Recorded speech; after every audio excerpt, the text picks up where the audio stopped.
Good morning. Rajasthan राज्य शैक्षिक अनुसंधान एवं प्रशिक्षण परिषद उदयपुर प्रारंभिक शिक्षा पूर्णता प्रमाण पत्रों का ये नमूना प्रश्न पत्र है। कक्षा 8 का हिंदी का जो 2.5 घंटे का होगा और पूर्णांक 80 नंबर का होगा। हिंदी में आप अच्छी तरह से ये देखते चले। ये इम्पोर्टेंट प्रश्न है।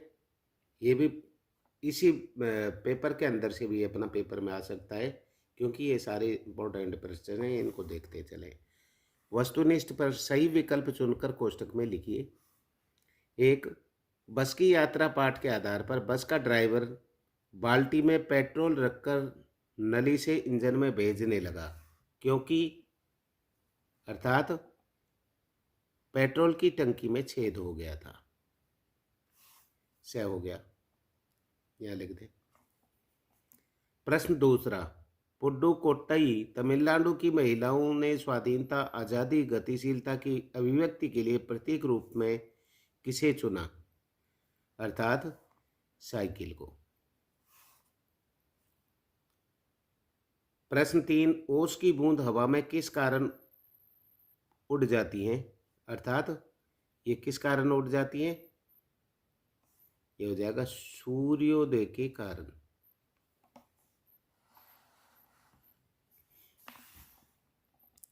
प्रश्न 4, दीवानों की हस्ती पाठ के आधार पर छक्कर क्या पीते हैं?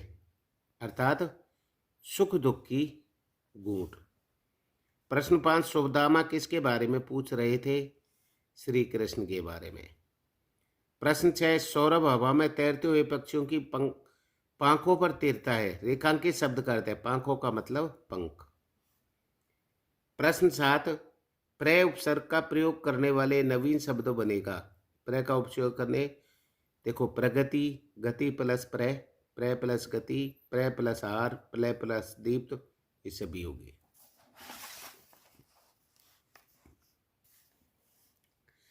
प्रश्न 8, मधुर गीत है रिक्त स्थान के लिए उपयुक्त क्रियापद प्रयोग में होगा। अर्थात सुनाती है।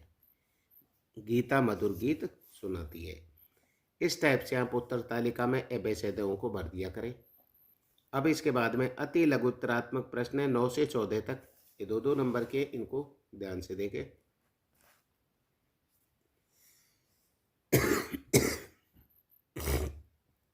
बाज नदी में जाकर क्यों गिर पड़ा? उत्तर, बाज घायल हो चुका था, उसके पंख लहूलुहान हो गए थे, लेकिन अनंत आकाश में उड़ने को उसकी इच्छा अच्छी शेष थी, अतः पूरा जोर लगाकर उसने अंतिम उड़ान भरी, लेकिन घायल पंख उसके वजन को न उठा सके और बाज नदी में गिर पड़ा। आप ऐसा इसी प्रकार के दूसरे प्रश्न आ सकते हैं। आप ये बहुत इंपॉर्टेंट प्रश्न है, इसको हल कर रहा हूँ, हल किए हुए इसको आपको लोगों बता रहा हूँ। इसी सत्र इसमें से बहुत कुछ आ सकता है, क्योंकि सारे इंपॉर्टेंट क्वेश्चन है, तो इसको अच्छी तरह से ध्यान से सुने, लिखें, लिख करके अपने याद करें। प्रश्न 10, साइकिल चलाने से पुडुकोट्टई तमिलनाडु की महिलाओं को कौन से आर्थिक फायदे हुए? उत्तर, महिलाएं अगल बगल के गांवों में कृषि उत्पाद व अन्य वस्तुएं बेच आती थी, जिससे उनकी आय में वृद्धि हुई। बस में लगने वाले समय और पैसे की बचत हुई। इस प्रकार साइकिल चलाने से पुडुकोट्टई की महिलाओं को अनेक आर्थिक फायदे हुए। प्रश्न 11, यह कठिन समय नहीं, इस कथन के पक्ष में एक तर्क दीजिए। 2 नंबर का ये भी उत्तर। यह कठिन समय नहीं कथन के पक्ष में कवियत्री ने यह तर्क दिया कि लोगों ने सुदूर स्थानों की यात्रा करना अभी बंद नहीं किया है। प्रश्न 12,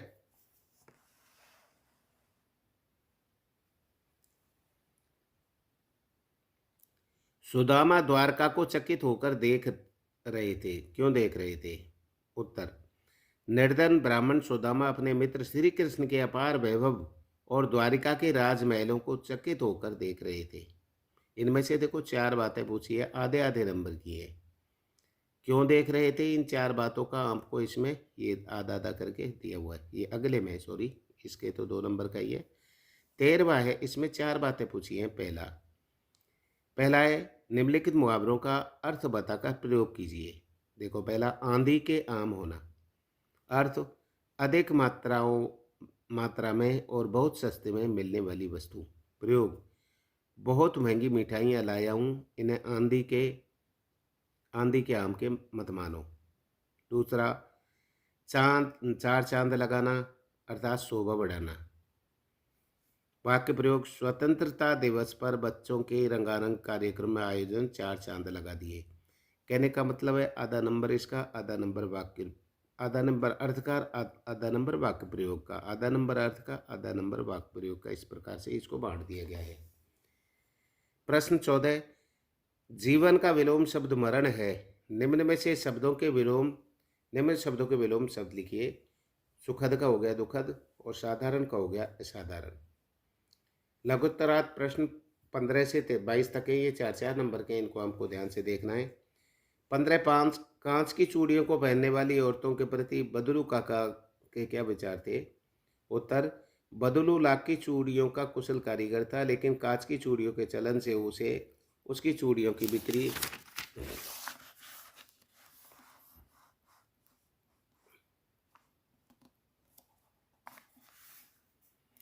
कम हो गई। इसलिए यदि किसी स्त्री के हाथ में कांच की चूड़ियां दिख जाती तो वह अंदर ही अंदर कुढ़ उठता था।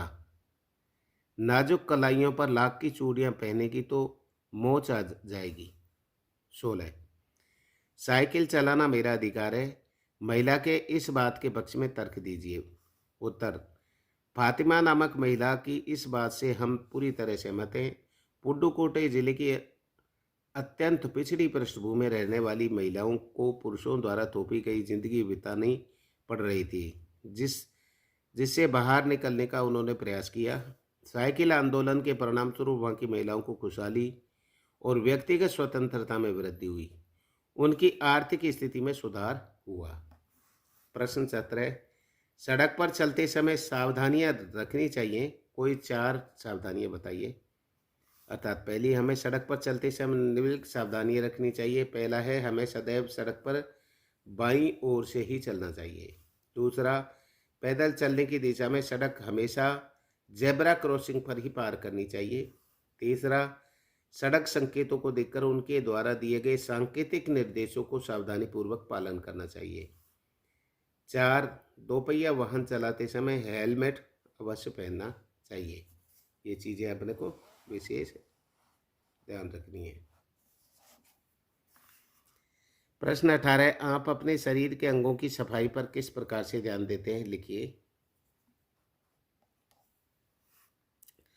उत्तर, हम प्रतिदिन स्नान करते हैं, नहाते हैं, समय हाथ पैर नाक मुंह और आंखों को भली प्रकार साफ करते हैं, भोजन से पहले साबुन से हाथ धोते हैं और मुंह और दांतों की सफाई नियमित करते हैं, धुले व स्वच्छ कपड़े पहनते हैं, बालों में कंघी करते हैं। इस प्रकार नियमित सफाई की आदतों को अपनाकर हम अपने शरीर के अंगों की सफाई पर ध्यान देते हैं।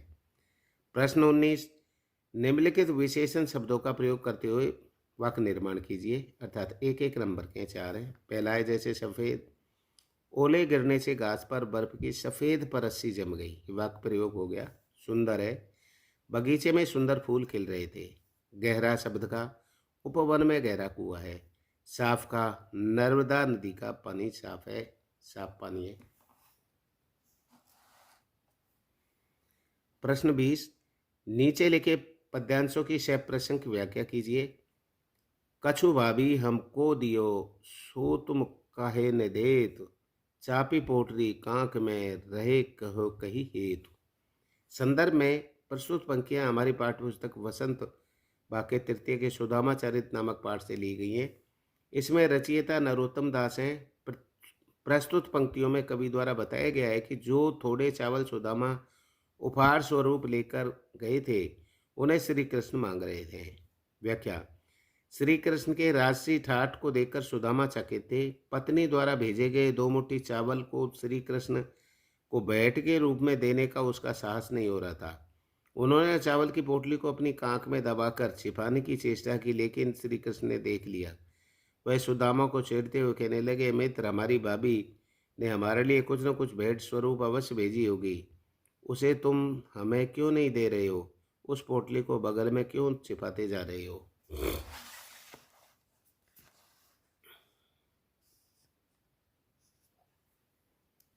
प्रश्न 21, निम्नांकित शब्दों को उनके सामने दिए गए शब्दों में से उचित अर्थ का चयन कर मिलान कीजिए।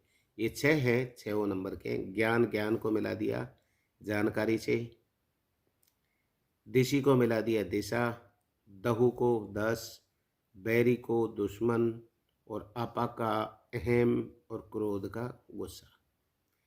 प्रश्न 22, दिए गए कोष्टक में से उचित शब्दों को चयन कर रिक्त स्थानों की पूर्ति कीजिए। एक एक नंबर के 6 है। मोही, तन, प्रताप, गुरमुत, घर, केवल, दो, दिवस, इन शब्दों को हमको खाली जगहों में भरना है। जैसे पहला है कै में, हम तो केवल, यहाँ आ गया केवल।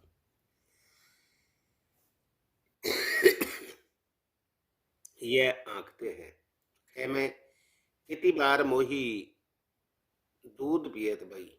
गे में, दोपहर दिवस जान घर सुनो। गे, शीश पगाने जगह तन पे। आगे बना गुरुमात दुए दये थे। छे, प्रभु के प्रताप दाख ने बावत।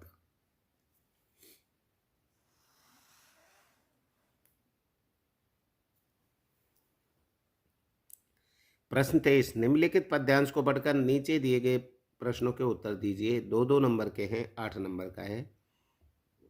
पहले पद्यांश पढ़ लीजिए अच्छी तरह। भारत के कभी भी भौतिक वस्तुओं के संग्रह को बहुत अधिक महत्व नहीं दिया। उनकी दृष्टि से मनुष्य के भीतर जो महान आंत गुण स्थिर भाव से बैठा हुआ है, वही चरम और परम है।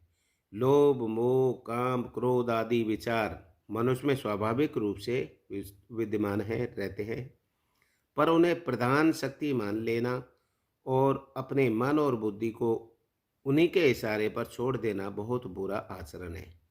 के उत्तर इन्हीं में से देखने। भारत में किस बात को अधिक महत्व नहीं दिया गया? भारत में भौतिक वस्तुओं के संग्रह को अधिक महत्व नहीं दिया गया। सीधा ये, भारतवर्ष में से भौतिक वस्तुओं के संग्रह को अधिक नहीं दिया गया। मनुष्य के भीतर स्वाभाविक रूप से कौन से विचार विद्यमान हैं? मनुष्य के भीतर स्वाभाविक रूप से लोभ, रूप, मोह, काम, क्रोध आदि विचार विद्यमान रहते हैं। देखो ये लोभ, मोह, क्रोध विचार आदि स्वाभाविक रूप से विद्यमान रहते हैं। गए, सबसे बुरा आचरण क्या है? लोभ, मोह, काम, क्रोध स्वाभाविक विचारों को ही प्रधान शक्ति मान लेना और उनके मन तथा बुद्धि को उन्हीं के इशारे पर छोड़ देना आचरण है, सबसे बुरा आचरण है। गए, नीचे दिए गए शब्दों के विलोम शब्द गद्यांश में ढूंढ कर लिखिए। अस्थिर का हो गया स्थिर, अवगुण का हो गया गुण।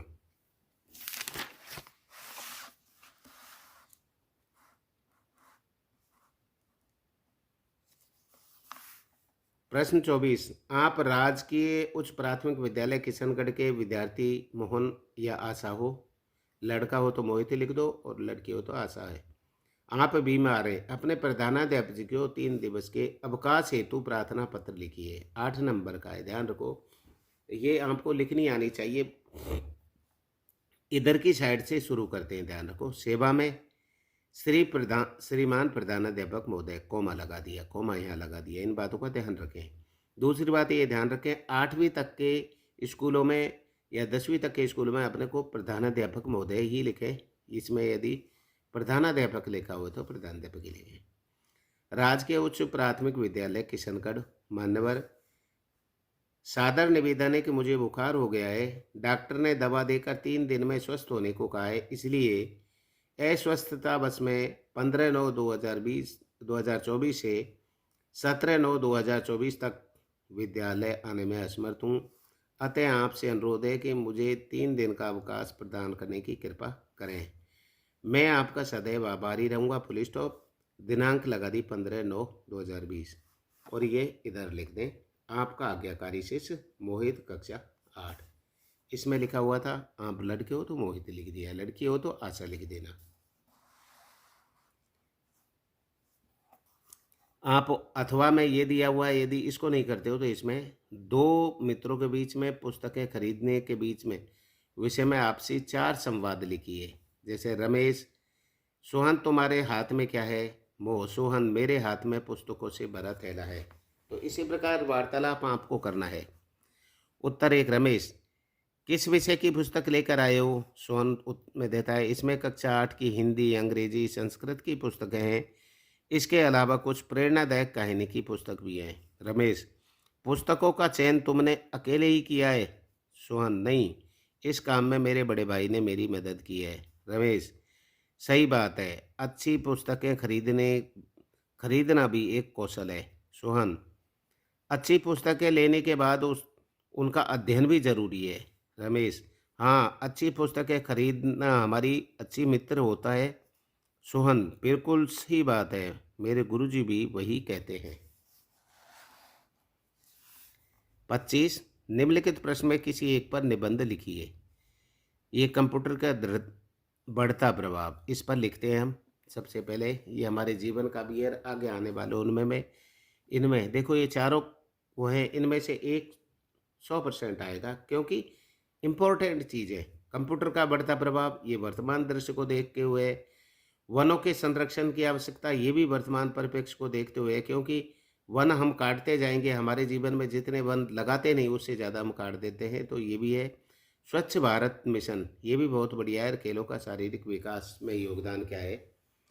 तो कंप्यूटर का बढ़ता प्रभाव, इसको हल करते हैं, फिर उसके बाद में आगे इसके बारे में चर्चा करेंगे। प्रस्तावना, यदि विज्ञान के सबसे अधिक उपयोगी आविष्कारों की गणना की जाए तो निश्चय ही कंप्यूटर को उसके प्रथम स्थान प्राप्त होगा। आज ज्ञान, विज्ञान, साहित्य, व्यवसाय, सुरक्षा, ज्योतिष, शिक्षा, खेल आदि कोई भी ऐसा क्षेत्र नहीं जहां कंप्यूटर ने अपनी उपयोगिता प्रमाणित नहीं की हो। कंप्यूटर के बिना सामाजिक जीवन की कल्पना भी कठिन होती है।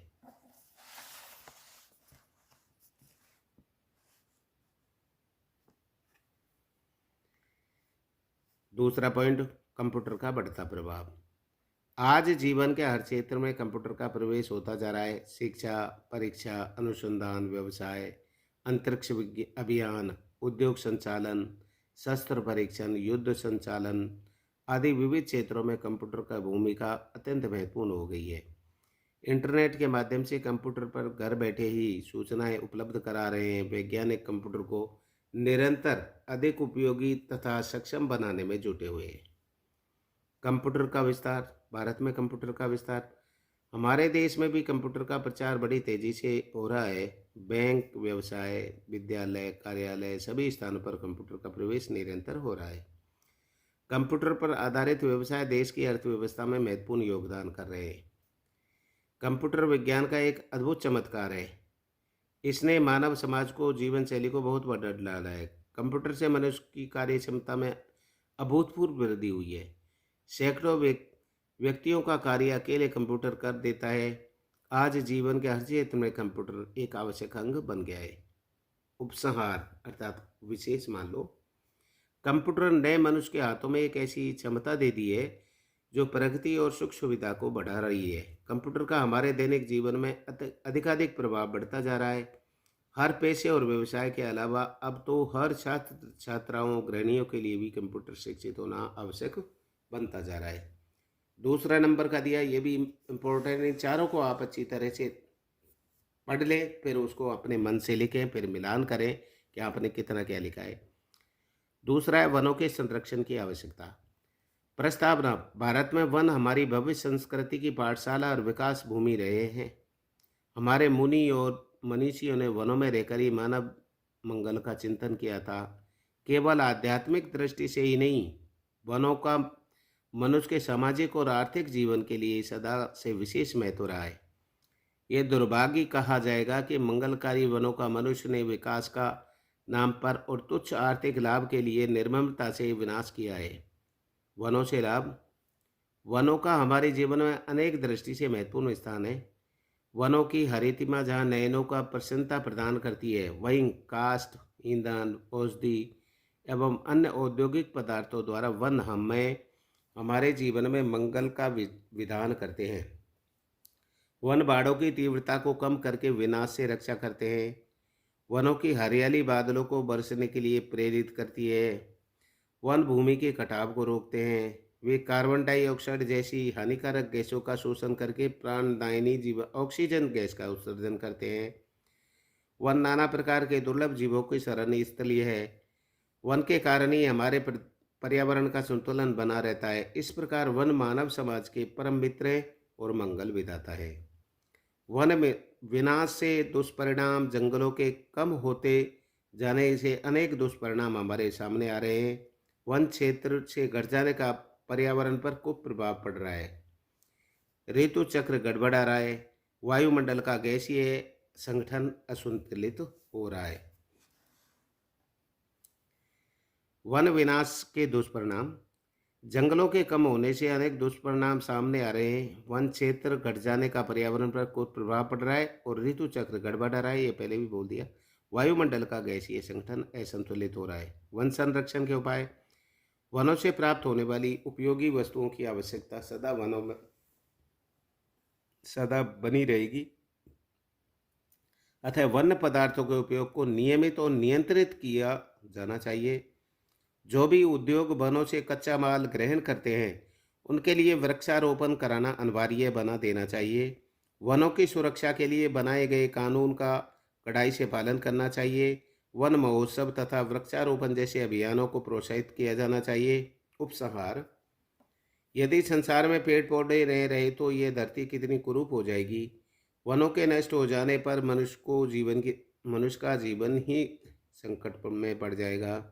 अतः आज समाज में वन संरक्षण की चेतना जगाने की आवश्यकता है। वनों की रक्षा में ही सुखी जीवन की रक्षा निहित है।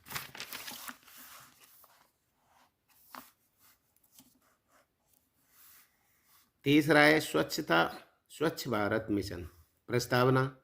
निरंतर प्रयोग में आने पर या वातावरण के प्रभाव से वस्तु या स्थान मलिन होता रहता है। धूल, पानी, धूप, कूड़ा करकट की परत को साफ करना, धोना, मैल आदि गंदगी को हटाना ही स्वच्छता कही जाती है। अपने शरीर, वस्त्रों, घरों, गलियों, नालियों, वहाँ तक कि अपने मोहल्ले और नगरों को स्वच्छ रखना हम सभी का दायित्व है। सरकार भी इसमें अहम कदम उठा रही है। गांधी जयंती के अवसर पर प्रधानमंत्री श्री नरेंद्र मोदी द्वारा स्वच्छ भारत मिशन को प्रारंभ किया गया है। स्वच्छता के प्रकार। स्वच्छता को मोटे रूप में दो प्रकार से देखा जा सकता है, व्यक्तिगत स्वच्छता और सार्वजनिक स्वच्छता। व्यक्तिगत स्वच्छता में अपने शरीर के स्थान आदि से स्वच्छ बनाना, घरों में झाड़ू पोंछा लगाना, स्नान गृह तथा शौचालय को स्वच्छ रखना, घर और घर के सामने से बहने वाली नालियों की सफाई, ये सभी व्यक्तिगत स्वच्छता के अंतर्गत आते हैं। सार्वजनिक स्वच्छता में मोहल्ले और नगरों की स्वच्छता आती है, जो प्राय नगर पालिकाओं और ग्राम पंचायतों में निर्भर रहती है। स्वच्छता के लाभ। कहा गया है कि स्वच्छता ईश्वर को भी प्रिय है। ईश्वर का कृपापात्र बनने की दृष्टि से ही नहीं, अपितु अपने मानव जीवन को सुखी, सुरक्षित और तनाव मुक्त बनाए रखने के लिए स्वच्छता आवश्यकता नहीं, अनिवार्य है। गंदगी रोगों को जन्म देती है और हमारी सभ्यता की निशानी है। अतः व्यक्तिगत और सार्वजनिक स्वच्छता बनाए रखने में योगदान करना प्रत्येक नागरिक का कर्तव्य है।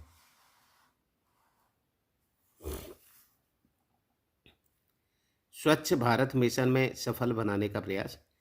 इसका प्रचार प्रसार मीडिया के माध्यम से निरंतर किया जा रहा है। अनेक जनप्रतिनिधि, अधिकारी, कर्मचारी, सेलिब्रिटीज, प्रसिद्ध लोग इसमें भाग ले रहे हैं। जनता को इसमें अपने स्तर से पूरा सहयोग देना चाहिए। इसके साथ गांव में खुले में शौच करने की प्रथा को समाप्त करने के लिए लोगों को घरों में शौचालय बनवाने के लिए प्रेरित किया जा रहा है। उसके लिए आर्थिक सहायता भी प्रदान की जा रही है। इस अभियान में समाज के प्रत्येक वर्ग को पूरा सहयोग करना चाहिए। कुछ प्रमुख बातों को लेकर अपनाकर हम सब अभियान को सफल बनाने में मददगार सिद्ध हो सकते हैं। घर का कूड़ा करकट गली या सड़क पर न फेंकें। उसे सफाई कर्मी के आने पर उसकी थैला या वाहन में डालें। कूड़ा कचरे को नालियों में नहीं बहाएं, इसमें नालियां अवरुद्ध हो जाती हैं। गंदा पानी सड़कों पर बहने लगता है। पॉलीथीन का बिल्कुल प्रयोग न करें। वह गंदगी बढ़ाने वाली वस्तुओं तो है ही, पशुओं के लिए भी बहुत घातक है। खुले में शौच न करें और बच्चों को नालियों पर शौच न कराएं। नगर पालिका के सफाई कर्मी का सहयोग करें। उपसंहार है, स्वच्छता केवल प्रशासनिक उपायों के बलबूते नहीं चल सकती। इसमें प्रत्येक नागरिक को सक्रिय भागीदार परम आवश्यक है। अगला है चौथा, खेलों का शारीरिक विकास में योगदान। प्रस्तावनाएं: पढ़ोगे लिखोगे बनोगे नवाब, खेलोगे कूदोगे होंगे खराब। कुछ लोग बच्चों को प्राय इस प्रकार की उक्तियां सुनाया करते हैं। उनका आशय यही होता है कि बालक खेले नहीं, वे सदा पढ़ने में ही लगे रहे। उनका यह सोचना उचित नहीं है। बालक के विकास के नागरिक के लिए खेलना भी उतना ही आवश्यक है जितना कि पढ़ना। खेलों का स्वास्थ्य से संबंध।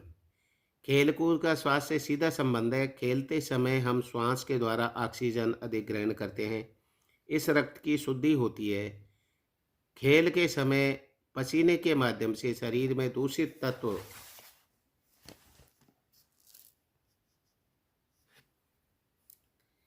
बाहर निकल जाते हैं। खेलने से पाचन शक्ति तीव्र होती है और भूख अच्छी लगती है।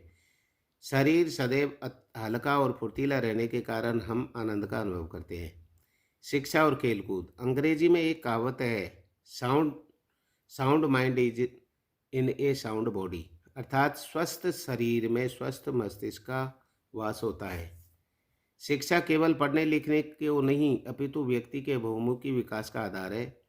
भला शरीर के विकास की अपेक्षा करके इस लक्ष्य की प्राप्ति कैसे हो सकती है। खेल मनोरंजन का भी एक साधन है। खेलकूद अध्ययन में थके हुए मस्तिष्क को विश्राम देते हैं। अतः अब तो कुछ विषय की शिक्षा में भी खेलों का माध्यम से ही दी जा लगी है। अन्य लाभ: खेल हमें अनुशासन को व्यवहारिक शिक्षा देते हैं। खेलकूद हमें आपसी प्रेम और भाईचारे की शिक्षा भी देते हैं। खेल में सभी खिलाड़ी प्रेम और सहयोग की भावना से खेलते हैं। वहाँ हार भी आनंददायी होती है और जीत भी। इसलिए खिलाड़ी न कभी हताश होता है और न कम अहंकारी। उपसार: आज सारे विश्व में खेलों की धूम मची हुई है। युवा वर्ग के लिए खेलों के प्रति आकर्षण अच्छी दीवानगी से कम नहीं है। खेलकूद में भाग लेना या उसमें रुचि रखना बुरी नहीं है, अपितु शिक्षा के मूल्य पर खेलों को महत्व देना ही बुद्धिमत्ता नहीं कही जा सकती। अतः छात्रों को अध्ययन में बाधा न डालकर खेलों में अवश्य भाग लेना चाहिए। ये अपना पेपर हो गया पूरा। ये नमूना प्रश्न है, इसमें से 100% आ सकता है। आप इसको देख करके लिखें, लिखने का अभ्यास करें कि 2.5 घंटे में आपको इतना लिखना है। लिखें भी और याद भी होगा। लिख कर करोगे तो याद भी होगा। Thank you. लाइक करें, शेयर करें, सब्सक्राइब करें। धन्यवाद।